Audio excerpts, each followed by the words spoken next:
Demorou, mas saiu a nossa segunda aula. Hidratos de carbono. Vamos lá.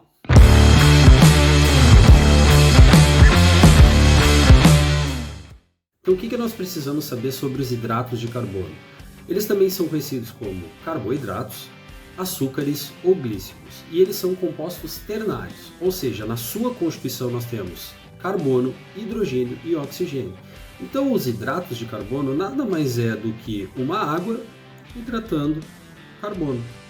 Então, os hidratos de carbono eles são classificados de acordo com a quantidade de açúcares que eu estou observando. Lembra, quando está acontecendo a fotossíntese, vai sendo produzido um açúcar de cada vez. Se eu estiver analisando um açúcar de cada vez, eu estou diante de um monossacarídeo, porque mono quer dizer um, sacarídeo, açúcar. Depois a gente vai analisar então o oligo e o polissacarídeo. Então nesse momento vamos analisar os monossacarídeos, ou seja, aquele açúcar sozinho sem estar ligado a nenhum outro açúcar. Muito bem, então monossacarídeo, um açúcar apenas. Então os monossacarídeos eles recebem um nome de acordo com o número de carbono que eles contêm e mais a terminação -ose. Então olha só, se eu estiver diante, por exemplo, de um açúcar que tenha 3 carbonos, eu vou estar diante de uma triose. Se eu estiver diante de um açúcar que tenha 4 carbonos, eu vou estar diante de uma tetrose. Se eu estiver diante de um carbono que tenha 5, uma pentose e assim para frente. Aqui eu estou analisando o número de carbonos. É claro que esses açúcares eles podem receber nomes próprios. Então, por exemplo, eu tenho pentoses, que são chamadas de ribose, eu tenho hexoses, que são chamadas de glicose, de glucose. Isso vai variar com a disposição espacial dessa molécula. Uma coisa que é importante também saber é que os açúcares, os hidratos de carbono, eles respeitam uma proporção. O que é essa proporção? Essa proporção é a chamada 1:2:1. Ou seja, aonde eu tiver um número X de carbonos, eu vou ter o dobro de hidrogênios e a mesma quantidade de oxigênios relativa ao carbono.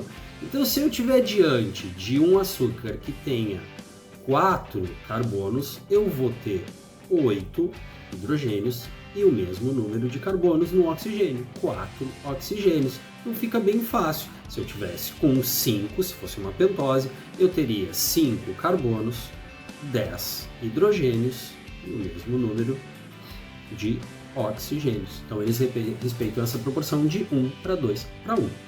Os monossacarídeos, eles podem se unir formando cadeias, ou seja, os monômeros podem formar polímeros. Se esse polímero tiver de 2 até 10 açúcares, eu estou diante de um oligosacarídeo. Lembra? Oligo quer dizer poucos.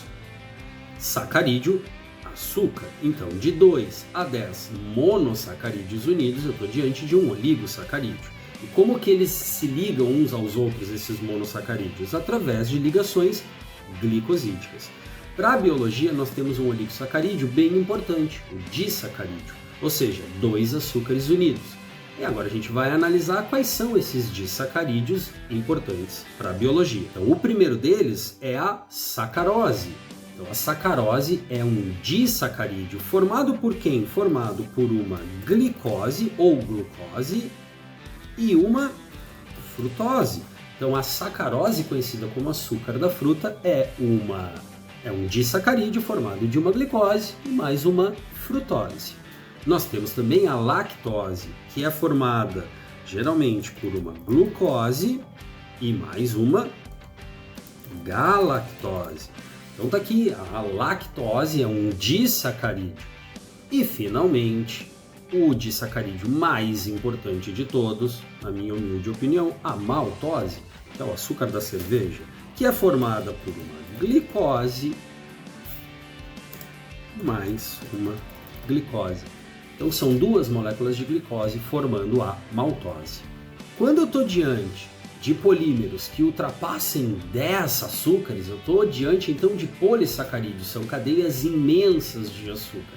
E aqui a gente vai analisar em 2 tipos de seres vivos, nos vegetais e nos animais, porque os polissacarídeos eles podem ter 2 funções. Eles podem ter uma função estrutural e uma função de reserva de energia. Então vamos lá. função de reserva de energia. Como que eu chamo nos vegetais? É o, vou acertar isso aqui, energia, é o amido. E estrutural? Estrutural é a celulose.